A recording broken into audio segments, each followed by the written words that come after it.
Omnibus is a production of iHeartRadio.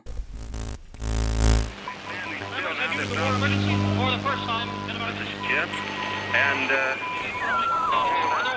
receiving this message. We are Ken Jennings and John Roderick. We speak to you from our present, which we can only assume is your distant past, the turbulent time that was the early 21st century. Fearing the great cataclysm that will surely befall our civilization, we began this monumental reference of strange and obscure human knowledge. These recordings represent our attempt to compile and preserve wonders and esoterica that would otherwise be lost. So whether you're listening from an advanced civilization or have just reinvented the technology to decrypt our transmissions, this is our legacy to you. This is our time capsule.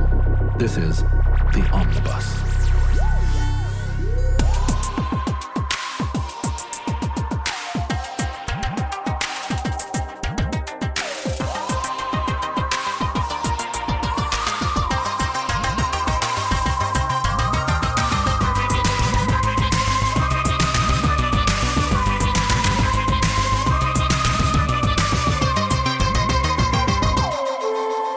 You have accessed entry 141.PS14107, certificate number 24269. Bone Wars. Other fossil reptiles were unearthed in rapid succession. Macrodontophion in 1834, Thecodontosaurus and Paleosaurus in 1836, Plateosaurus in 1837. With each new discovery came the growing suspicion that the bones represented a whole group of reptiles that had since vanished from the earth. It's crazy when you think about it that dinosaurs ruled the world for 100 million years. Did they rule the world or did they roam the earth? I hear both things. So I think it's undeniable they roamed the earth. Yes. Not the whole earth.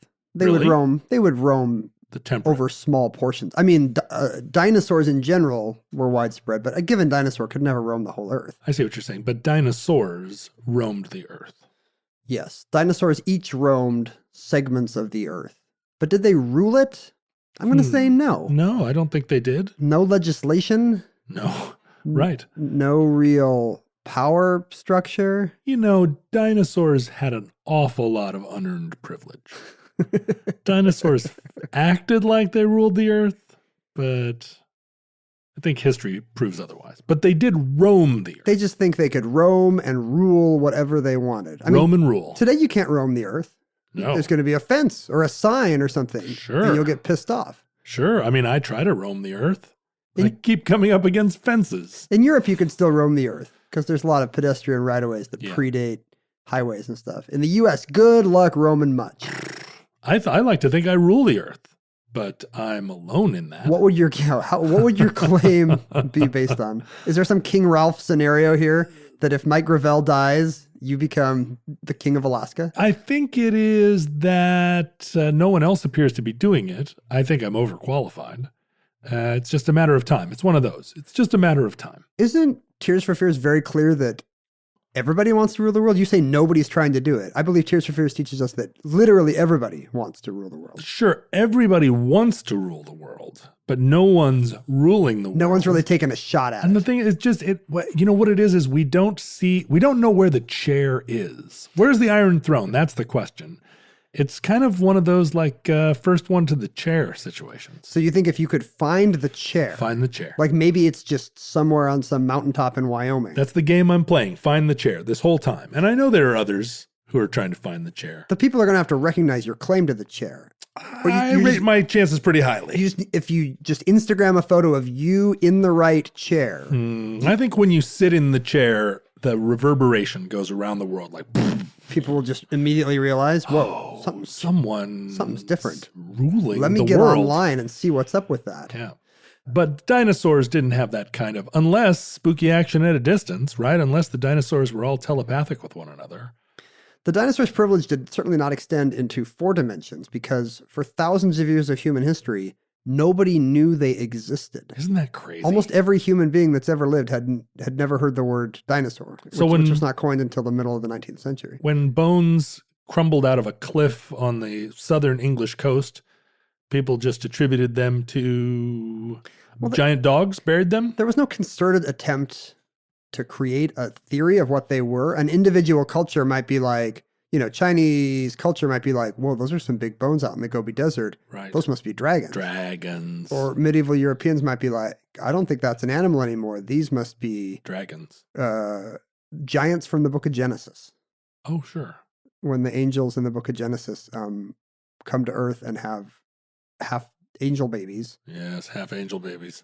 You have to wonder. You have to wonder what actual Bronze Age Mesopotamian thing inspired that verse in Genesis. Like what was going on at the time when they were like, and of course, then the angels came to Earth and had angel sex with non-angels, and that's where giants come from. And kids are like, oh yeah, that's where giants come from. Of course. Like who is getting explained away with this? What weird tribe? But like George Washington and Mozart all died without ever hearing the word dinosaur. Nobody knew they existed.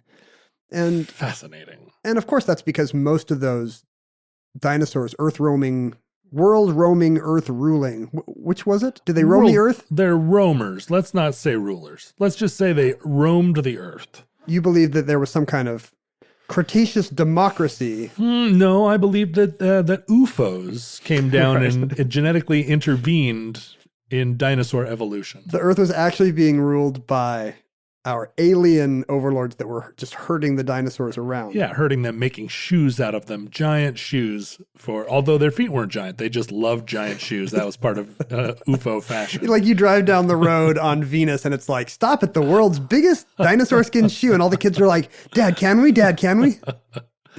But it's testimony to how powerful the creation story was, that as the world of science and the era of scientific investigation, grew in importance and interconnectedness, still even George Washington sort of labored under the story of the earth being created in 7 days. Even George Washington. No one ever brought him a skull of a mountain cat and said, does this comport with the other story? Even no less an intellectual and public scientist than George Washington. As we all know, the biggest brain of his day, the most famous physicist of his day, George Washington. What did Isaac Newton think? George Washington. Well, one of his most famous quotes, Isaac Newton said, I don't know what dinosaurs are. As he famously said. I have a great t-shirt of Isaac Newton's face. Just says, I don't know what dinosaurs Remember are. when Never he said, did. I'm a huge dummy and have never heard of dinosaurs? And everyone was like, oh, Isaac, lol. You're such a wag. Imagine somebody bringing George Washington like a saber-toothed tiger skull and he makes false teeth out of it. Oh. And from then on, he's got these amazing incisors coming up from his lower jaw. I don't think that's how then he would have ruled the earth. Tiger teeth work, though. They go down? Yeah, they go down. No, they go both ways. They've got big incisors coming. They go both ways? Yes. Tigers. That was a little beneath me. Do you think that was a little hacky? Yeah, that was a little hacky. I rescind it. The part of your brain that immediately says, oh, both ways, when you hear the phrase both ways, it cannot be shut down. That's kind of your dinosaur hindbrain there. So it's so old in me. It goes back to the 70s. The first time some kid did that to me. What does that mean? That fourth grade reflex. And, the reason why nobody understood dinosaurs is because they're hard to come by, dinosaur fossils. Right. I guess that's true. If you live in South Dakota, they're not hard to come by. But if you live anywhere else. How many dinosaur fossils do you think have been found in Washington State? I don't know. Well, Washington State is buried under a half a mile of lava, as we've described in our... There's lava, there's glaciation. It's not a good fossil state. If I remember right, I believe one dinosaur fossil has been dug up in Washington, and as a result, it's the state fossil. Is that right? Yes, because it's the only applicant. It's like, well, you are both the best and the fossil ever discovered in this state. Is it a trilobite? You're the state fossil.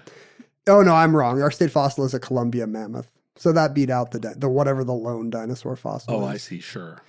Because it takes exactly the right conditions for a dinosaur skeleton to survive. Like 1 in a million carcasses, something on the order of 1 in a million carcasses, it's believed, ever get fossilized. Wow. They have to be preserved immediately, before the body can get picked away by scavengers or eaten or tossed by winds or waves. They have to wade into a tar pit. Exactly. Yes. Got to be some kind of tar, sand, some kind of Home Alone type trap involved that covers the carcass very soon after its premature demise. or else that kind of dinosaur is just lost to Lost to history. time. All those dinosaurs that were too fast to fall into the tar. Joke's on them. Right. We don't even remember them. They were thinking, this is so sweet. All these other dumbass dinosaurs falling into tar. And we don't know anything about did not fall into Tarasaurus or light-footed walks carefully at dawn. Adon. Yeah. They're all gone. We have Triceratops on all of our notebook folders, but Triceratops was the dullest of all creatures. It just kept falling down a lot or would get covered by sandstorms easily. I wonder if that's true of futurelings, whether they look back at our time and the only things that are Exactly. preserved are the omnibus and like NFL Sunday programming. It has to be whatever just died in the most opportune way. Right. Like, I don't know what leaves a huge carcass now? Like monster trucks? They think the earth was roamed and ruled by monster trucks? Yeah, well, which was it? They roamed the earth, but did they rule the earth? Monster trucks? Futurelings have no idea. We're here to tell them that 1 out of every 7 days on Sunday, monster trucks did in fact rule our civilization. Bring the kids. But once the first dinosaur bones were found and scientists began to realize this was a totally new and undiscovered avenue. Found and interpreted. Right. So the oldest dinosaur bone that we know of was a scientist named Robert Owen found in the 17th century. But again, no idea what it was, did not postulate giant lizards. So Had now, no idea what he had. are you saying that the ancients, let's say the Egyptians or the Sumerians, no one ever found an old dinosaur bone and encrusted it with jewels and put it on the top of an obelisk? There's some thinking that like maybe the ancient Greeks, the reason why they believed in griffins, these flying eagle lion things, is because they found Protoceratops skulls in their Asian mines. But they didn't preserve them. Right. There's none of the great relics, it turns out, are not actually the thumb of St. John, but are actually like the thumb of a Triceratops. No, nothing like that. I mean, in Siberia, you can see that people, Ice Age humans were using mammoth bones, but those were their contemporaries. Those were not fossils they had rediscovered. Those were their pets. And in Flintstones parlance, maybe their lawnmowers and record players. Sure, they were riding them just like Jesus did. I misspoke. It was Robert Plot was the British professor who found what we now know to be a Megalosaurus bone. But at the time, he was just like, oh, it's one of Hannibal's elephants, clearly. Sure. Died in my backyard. Sure. But Plot, Plotte?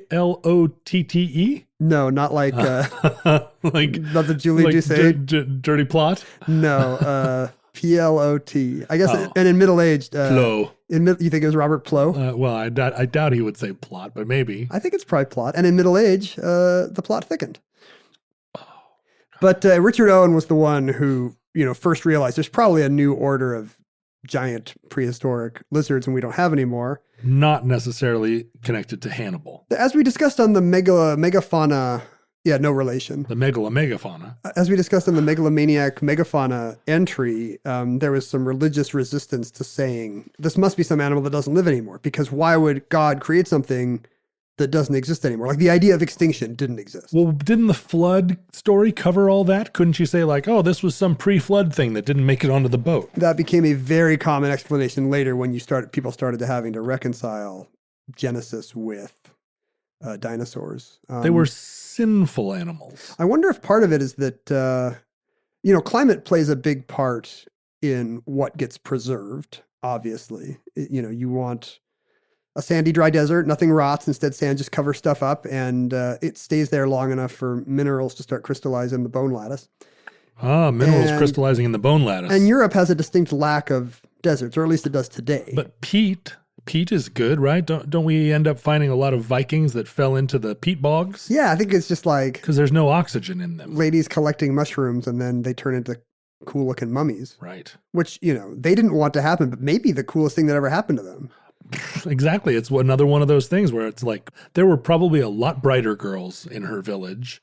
She's the dingaling that fell into the bog, but she's the only one we remember. Do you think... we look at her shoes and are like, nice shoes. How many years of your life would you sacrifice to know that you would be remembered as some cool-ass mummy in 1,000 years? I don't feel like mummies get remembered for the same things that I want to be remembered for. School kids would file past you and think you were kind of spooky in a metal kind of way. That's not what I'm into. No? I know there are lots of people out there that are like, nothing better than that is ever going to happen to me in my life. Let's do it now. We call them goths. But me, I think, no. I want people to read my poems.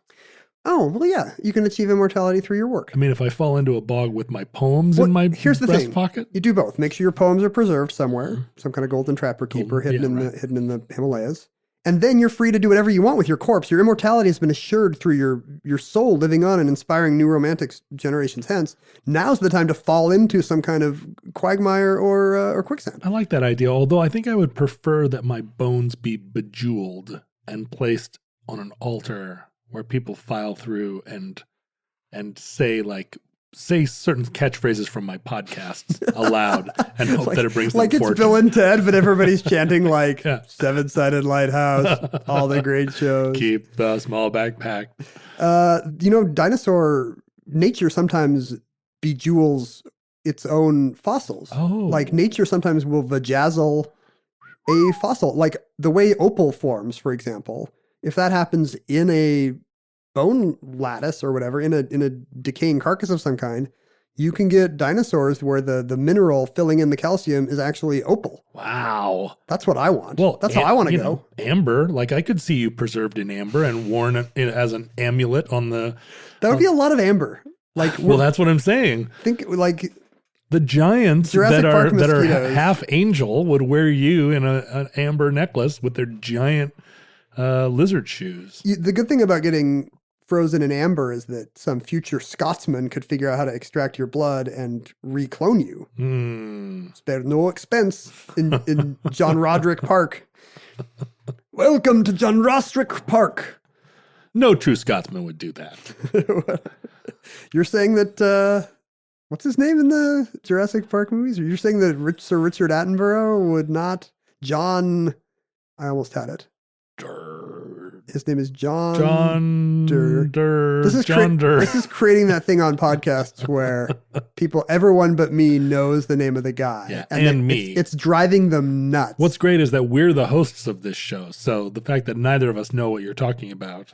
Let's never say the last name of Richard Attenborough's character in the Jurassic Park. It's just like me not ringing the bell for all of your terrible jokes. Nobody's going to get closure. It's better. Everyone's going to get so angry. And if this is the only way in which that character name survives to the far future era, like it's now lost forever. The lack of a bell rings louder than a bell. Speaking of things that were lost forever, once the Western United States was opened up, vast new tracts for dinosaur hunting and some of that perfect climate for finding undiscovered carcasses. So there was a great dinosaur fossil rush in the mid to late 19th century. And the two most prominent personalities in that field became part of just this irresistible story. This is paleontology 101 that I hope the future doesn't have access to, but I felt like this had to be in the omnibus. They're busy excavating our bones. Do they care about our venal paleontological squabbles? There was a paleontologist named Edward Drinker Cope, who was sent by his wealthy Quaker parents to Germany in the 1860s to avoid conscription in the Civil War. He's got a great serial killer name. Both of these men do. Edward Drinker Cope, while he's in Germany avoiding the draft and studying natural history, which is what we call science today, meets Othniel Charles Marsh, another young natural historian, also American, budding biologist, also American, from a different background though. He's from working class roots. But these two become fast friends. I presume two of the few Americans of their generation at this German university.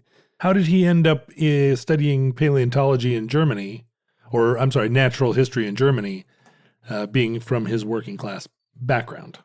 The Marshes were from upstate New York, and although they were of humble means, he had something that I didn't know existed in real life. I thought it was only a fictional trope. An extremely rich uncle. Oh, wow. I've wanted one my whole life. I know. Nature continues to not deliver to me the rich uncle that I feel I deserve. Yeah. But in this case, he's going to enter into the story later because he's the wealthy banker and philanthropist George Peabody. And today, the Peabody Museum of Natural History at Yale is named for Marsh's uncle. Sure, I know George Peabody. So that allows him to study in Berlin and Heidelberg and Breslau, where a lot of the research in this budding science of paleontology is happening. So Cope and Marsh become friends. It's fun to imagine them at a German beer garden, tossing back a brew or two.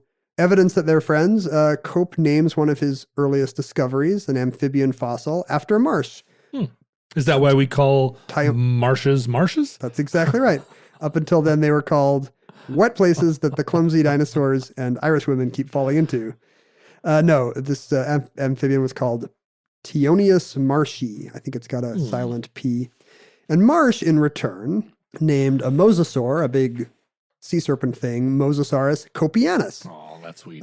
It seems sweet, but it turns out the discovery of the Mosasaurus skeleton from New Jersey is what begins some bad blood. Oh, dear. Between Othniel and Edward. Let's remember not to name any of our discoveries after one another so that we never spark any kind of bad feelings. What would you name after me? Maybe if I discovered the magic chord, I don't think I would name it after you. I'm a non-musician. Yeah, I think I would name it. I'd have to name it after like a pretty lady. You'd have to. If you discovered something vaguely trivia related. Let's see. One evening you're noodling at your piano trying to find the lost chord, but Jeopardy is on, and you accidentally discover a new Jeopardy technique, a game-changing Jeopardy technique. Like really betting high and always choosing the highest paying category and yes. Let's say you happen to be watching someone in our era. Searching for the daily doubles. Revolutionizing Jeopardy. Would you name that the Jennings would I flip? call that the Jennings The flip? Jennings maneuver? No, I think you had your chance to imprint your name on some famous Jeopardy technique. The problem is, in this New Jersey fossil quarry where Marsh named this mosasaur after Cope, Marsh and Cope had visited it together as buddies, but Marsh had then drawn aside the quarry owner and made a side deal and said, hey, when you find stuff, don't send it to this guy. Whoa. Send it to me. Well, what a sneak. It's a violation of what seems like scientific etiquette and fair play, right? Sure. Maybe he slipped him some money. I don't know. It seems likely. Why else would he do a favor for him? Well, my next door neighbor at my old house, he worked in excavating. He was a guy that dug sewers for large developments. Mm-hmm. And anytime he found anything cool in the hole, old bottles and old stuff, from early Seattle, he would bring them over and put them on my porch. Whoa, you had your very own Boo Radley. Yeah, so he didn't care about any of that stuff. It wasn't, he was just like, these old bottles and hair cream tins and medicament Spanish packages. doubloons. So I have a big collection of that stuff. I bet he kept all the good stuff. He probably did. He just brought you the crap. He kept the doubloons. Let me just check this on eBay. Nope. So Cope is furious when he finds out that Marsh has kind of hoodwinked him. I'm furious on Cope's behalf. And there's probably some class issues here as well at play. Marsh probably considers Cope to be a wealthy dilettante, just some guy coasting on family money, not a real scientist.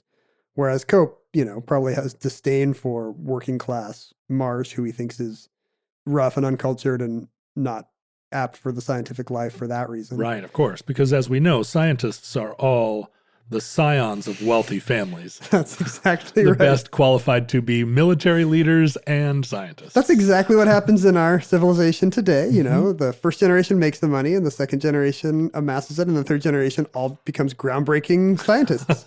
They pour it into super colliders and hadron colliders and stuff.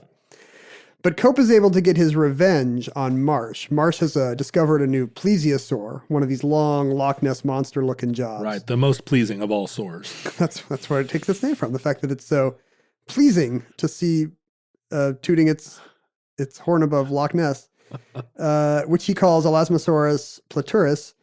And when he exhibits his Elasmosaurus for the first time, Cope says, hey, you put the head on the butt end. Oh, Vern! Was it true?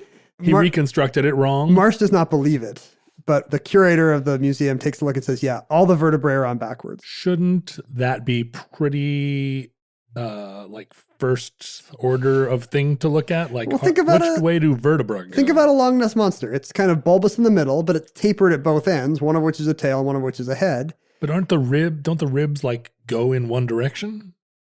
Oh, You don't want reverse direction ribs. It would have ribs, yeah, right? the ribs would get hung You'd up on think. stuff. Maybe they didn't have the full skeleton. I see. In any case, Marsh's vanity is deeply bruised by I this. bet. And it is on from that point on. He considers Cope a bitter enemy. Cope's already mad at him for his sneaky deal with the New Jersey fossil quarry. Begun these bone wars have. Have you ever had a rival in your field? Oh, yeah. Do you consider everyone in indie rock your rival? No, but there are definitely some rivals. Some people, I think in most cases, all of my rivals have bested me, because you never think of your rival as being someone that you're always like being better than. At least I don't. Right. Like exactly. It's just like, I was very surprised to find out how many people I am their Jeopardy nemesis. Right. Because they are not mine. But you don't have one. It's not reciprocal. But like my primary music rival was always Colin Malloy from the Decemberists, because we got our start kind of at the same time, and then his career. There was a little period there where we would play in Portland and open for them, and they would play in Seattle and open for us, and it seemed like, oh, we're friend bands and we're doing friend band things, and then they got famous and rich, and then we just went to war with one another in the friendliest way possible. It's something you do notice on any segment of showbiz Twitter or showbiz social media, that people are genuinely unhappy.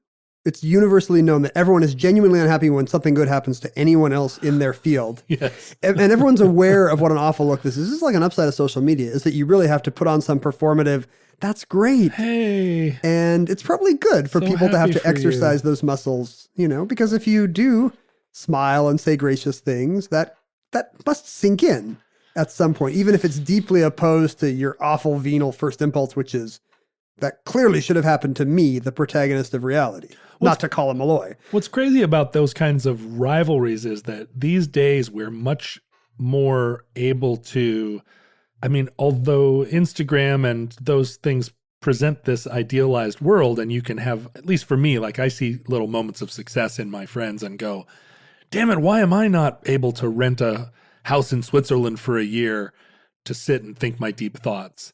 But then that they're also having a hard time. They're struggling, and life is hard for everybody. And if nothing else, somebody at that level has just picked somebody one tier up to be like, why am I still flying commercial? Like, why am I not at this level? And it doesn't matter almost and what level you people are. idealize my life, and I, living within it, walk around in a cloud all the time. So I don't think anybody has it better or worse, really, than anyone else. It's just like how you live in your mind. It appears to have really messed up these two gentlemen. Like, I assume your friendly joshing with Colin Malloy does not actually keep you up nights, or will not end with you dead in a ditch. Oh, no, he and I routinely kill one another's pets.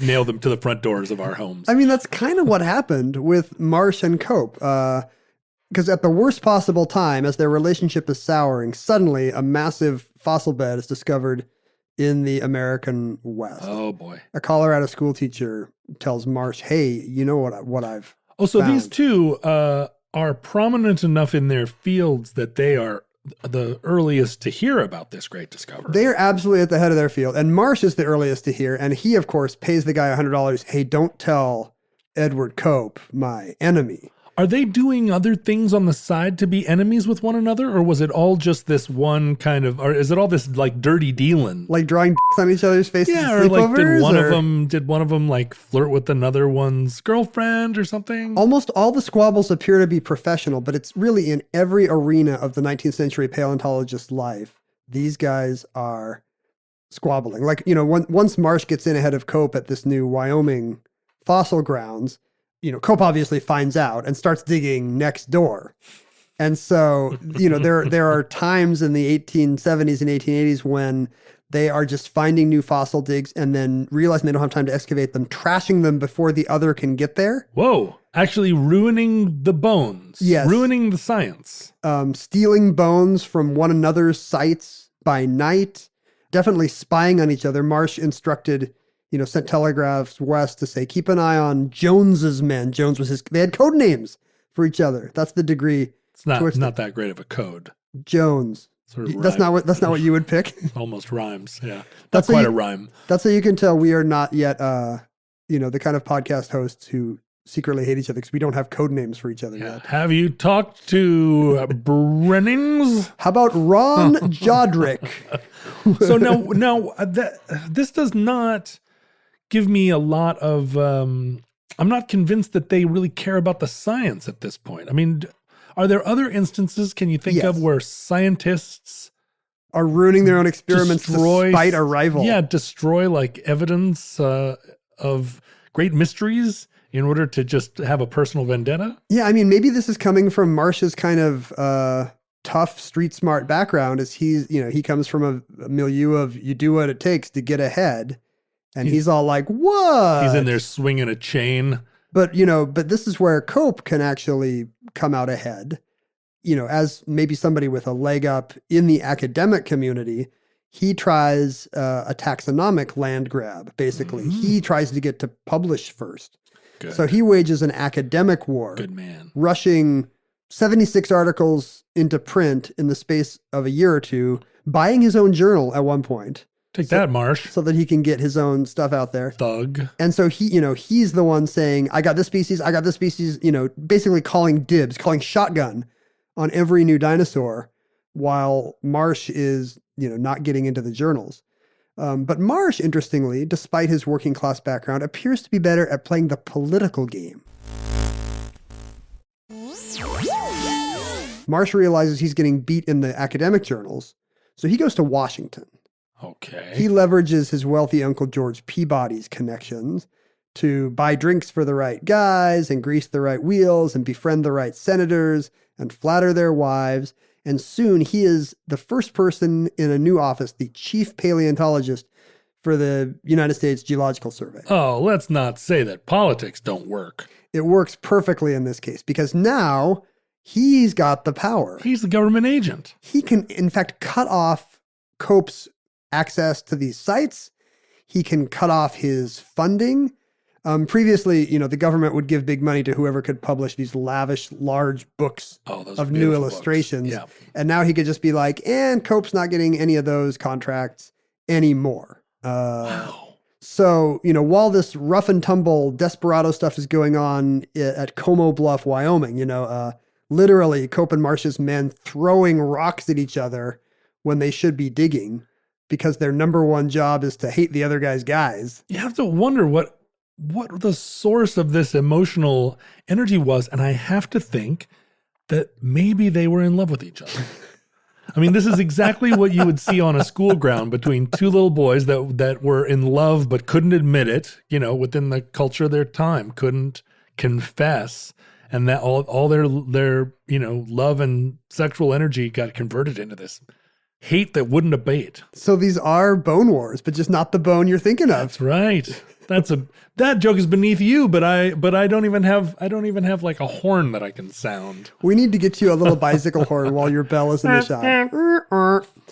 Yeah, and it's interesting how whatever it was, animosity, class warfare, sexual energy, that it seeped down to the workers who essentially become rival street gangs. Oh, well, sure. They're either so loyal to their boss or they've heard so many awful stories about the other boss, of which there appear to be plenty on both sides, that they really do feel a deep anger towards the guys digging on the other side of the ridge. Paleontology is such a weird science. Although, we have a lot of scientists that we count among the futurelings.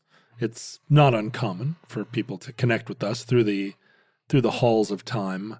In our era, or possibly people doing 5-dimensional future science. Right. And so I have maybe more insight into the world of scientists, not the world of science, but the world of scientists culturally, more than I would have ever thought I would, or more than I would even like. More than you merit, certainly. But they are socially they're cliquey and they are combative and they are paranoid, and there's a lot of politics in science. Think how petty so much of academia is, you know, showing up the other guy. And I've seen Twitter threads where it's like, describe the most humiliating thing that one of your peers ever did to you at a conference, and your jaw will just drop at these awful humiliations that people are visiting on who they perceive as the new threat or the young hotness. Or you know, the woman who dares to try to break into the boys' club. But paleontologists somehow even worse, because they're out there baking in the hot sun. Yeah, they work get cranky. Thanklessly for decades. Plus, it's literally the Wild West. I mean, there are gunslingers and outlaws, and you know, stuff is getting settled by frontier justice all around them.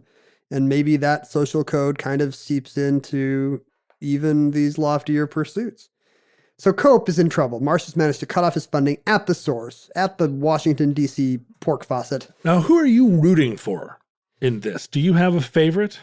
I know you're like you always side with the working class guy because you're a man of the streets. Well, from the beginning, sure. You know, the wealthy Quaker kid who dodges the draft, you know, people are dying at Antietam in his place while he's, you know, drinking a beer in Heidelberg. Right. Not super likable. Right. But it does appear that Marsh is the one who strikes first by trying, you know, bringing a gun to a knife fight, basically, you know, like bringing his Buffalo, Niagara County street law to New Jersey and saying, hey, you need to screw over this guy. Right. I want the first look at all your bones. He plays dirty and then he keeps playing dirty. He does. And, you know, there's retaliation. Maybe this is the kind of thing where nobody remembers who threw the first stone.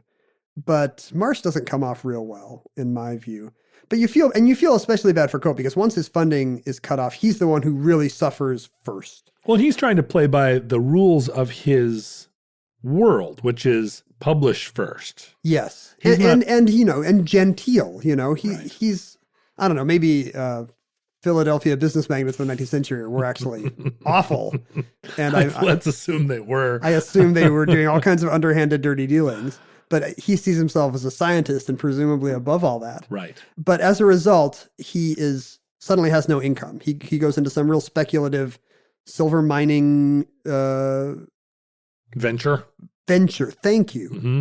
I used to know words. Silver mining venture. In New Mexico, I think, and just loses everything, including his wife and kids. His family leaves him. And so he's alone in a sad Philadelphia apartment. And that's when Marsh tries to deliver the coup de grace.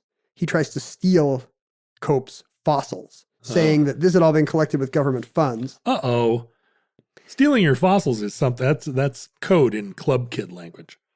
But Cope has receipts. Cope can prove that he has actually funded most of these ventures and that Marsh is just making stuff up. So Cope goes to the paper with all of his notes about Marsh's underhanded dealings. Here we go. So for 2 weeks, we got alternating headlines in the New York Herald Examiner or the World Picayune or whatever. Sure, this is when reading the newspaper was fun. This is why everybody rushes out and gets the new edition, because somebody powerful is doing something dirty to somebody else. And it's a real spectator sport, watching these two go at each other and be like, but he used the Smithsonian to... No, but he... He put a head on backwards.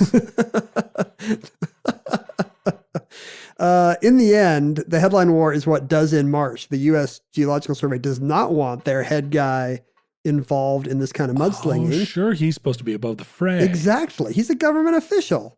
And this looks awful. And all the dirty dealings he did to secure this job and all his professional prestige is coming out. He is fired. They get rid of the chief paleontologist position altogether. And the Smithsonian seizes all his fossils. Boom! Smithsonian comes in. This is what's great about the Smithsonian. They're the 800-pound gorilla. You can't do anything when the Smithsonian comes in. You can't. So everything's coming up Edward Drinker Cope briefly, while Marsh descends into poverty and disrepute and ruin. Right. But then Cope has a series of health setbacks. Oh, no. And he ends up, I don't think you can blame Marsh unless Marsh is actually poking him with a polonium umbrella on the... You never know. On the Brooklyn Bridge. Possible. Can't prove he didn't. And as a result, he starts having to sell off his fossil collection piecemeal. And I think he's unable to command very high prices for it because his reputation as well has suffered in the newspaper war that he commenced. So he has to sell his collection off piecemeal just to pay the bills, keep the lights on, pay the doctor. All the young paleontologists are finding new and exciting fossils. They don't even care about his old fossils. Well, that's happening too. This was a two-man race for a long time because these two were the early adopters. But suddenly, this, like you say, the Smithsonian's moving in, Harvard's moving in. Suddenly, there are these real giants in the space, and these two scrappy youngsters are not able to compete. They're no longer so young. And as it turns out, both men end up dying in poverty as a result of essentially ruining each other and themselves with this self-destructive firefight. Can you imagine if they had instead found a way to partner, either as a, in their youth as sort of if they made a single entity, like the two of us are in a corporation, or if they had admitted and acknowledged and professed their love for one another and had joined in what would have been a closeted but very productive union? So much of, the public television of our childhood was about learning cooperation, because the Children's Television Workshop was well aware that children do not often play well with others. Also, the first thing we learned was how to pronounce cooperation. Cooperation. And, Sesame Street didn't have a position either way about two deeply closeted paleontologists finding love on the bluff beneath the wide Wyoming skies. But I'm going to guess which way they fell. In favor, probably. In favor. Right? Definitely Yeah. in favor. But you couldn't say that on TV in 1975. No, but this is a real, I think the movie about this is a real Brokeback Mountain scenario. A movie was, I think, briefly greenlit with Steve Carell and James Gandolfini. Oh. And then Gandolfini's death Oh, that's too bad. killed the whole thing. I thought you were going to say Steve Buscemi, and I was going to be like, this is the best movie ever. You are on board. Steve Carell and Steve Buscemi. Stephen Colbert and Steve Carell as the ambiguously gay Oh, paleontologists. come on. That's a great movie. So even with their built-in rivalry and all the fossils they self-sabotaged, these two had an amazingly productive couple decades of work. 142 new fossils were discovered during the Bone Wars. Are those by fossils Marsh and Cope. still in museums, in circulation? Yes, in the Smithsonian, in the Peabody Museum at Yale, you can find the relics of the Bone Wars, including some of our most famous celebrity dinosaurs, the Diplodocus, Allosaurus, Stegosaurus, all discovered for the first time during this sexually charged squabble. Huh. I wonder if their celebrity now is a component in the value of the bones. It's a funny thing today where, for hundreds of years, George Washington didn't know about dinosaurs. For hundreds of years. He lived to be That's what I heard. 490 years old. Right? Never heard about dinosaurs for a single one of those days. He and I talked about it a lot, and he was like, I don't believe in them. Whereas today, every 3 and 4-year-old child in the world has a shelf full of books about dinosaurs and can pronounce these awful Chinese-derived Mongolian fossil names that with X's and Q's in them. So today, like these 19th century paleontologists are Indiana Jones-style heroes in a lot of these children's books. Oh, interesting. So Marsh and Cope are probably more famous today than they have been at any time since they were trading headlines in the New York Fictional Observer. But their squabble actually has continued beyond the grave. And this is something for futurelings to be aware of in their time. Ghost paleontologists still fighting it out. Posthumous paleontological battle here. Edward Drinker Cope, when he went to his grave with just a few dollars to his name, left a last request that his head be donated to science in hopes that it could be dissected and proved that his brain was abnormally large, certainly larger than the brain of Othniel Charles Marsh. Go on. Marsh, who outlived him, declined the challenge. So if you want to follow your theory of, they're comparing the size of body parts. Yes. Marsh declined the challenge, was buried with his brain intact, and Cope's unexamined head is still resting on a shelf at the University of Pennsylvania today. In a jar? I can only presume. Like Richard Nixon? Do you believe Richard Nixon is in a jar at the University of Pennsylvania? Have you never seen Futurama? Oh, yes. He's president of the future. His head is in a jar. I see. I don't know. Yeah. How do you preserve a brain for 150 years? I mean, it's not his brain I'm worried about. If he was decapitated and his entire head was put into a jar, he's just gazing out. That would be a thing to see. Futurelings, if you have access To the University of Pennsylvania. To the University of Pennsylvania Alumni Society or some kind of time travel. If you have access to both the jar containing Edward Drinker Cope's head and the grave site containing Othniel Charles Marsh's head, this is your assignment. I need you to find out once and for all. You need to settle the Bone Wars, find out which of them was smarter, and if you have some kind of, finally, DNA test for this, if you can confirm John's theory about their deep love for one another. I mean, I guess they could take the DNA and clone them, and see if they're still fighting. See if they're still fighting, or if they fall into each other's arms. Yeah, exactly. Or clone them and put them in a cage match and see what happens. Do that over and over throughout time. Make them keep fighting each other. See who wins 51% of the battles and who only wins 49. We'll finally have a winner of the Bone Wars.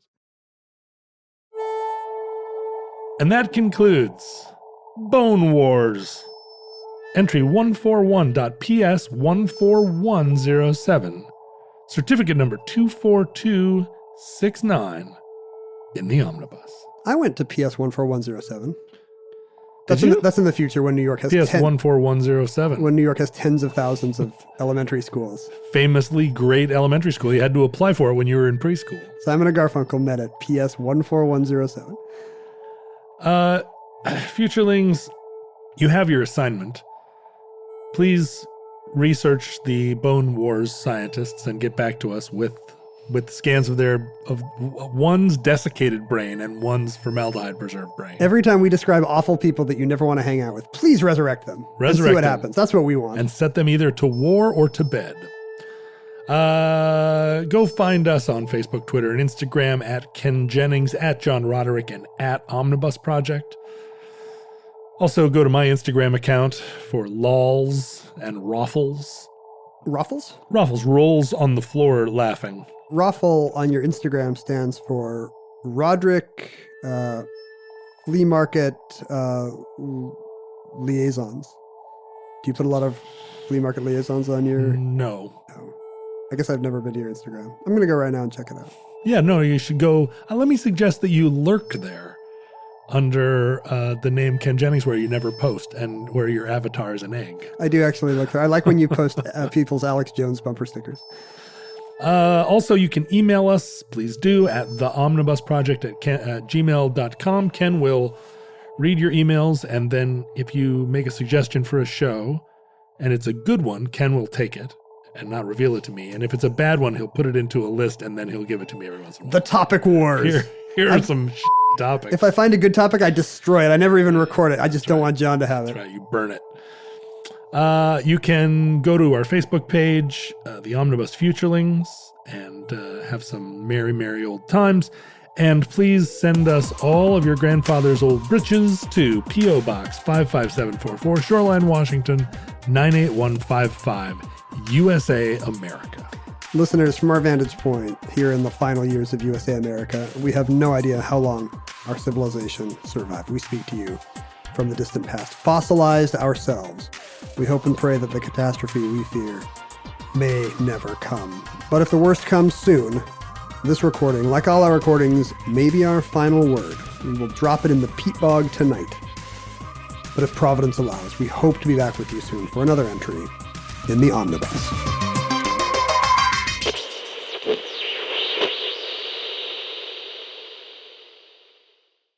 For more podcasts from iHeartRadio, visit the iHeartRadio app, Apple Podcasts, or wherever you listen to your favorite shows.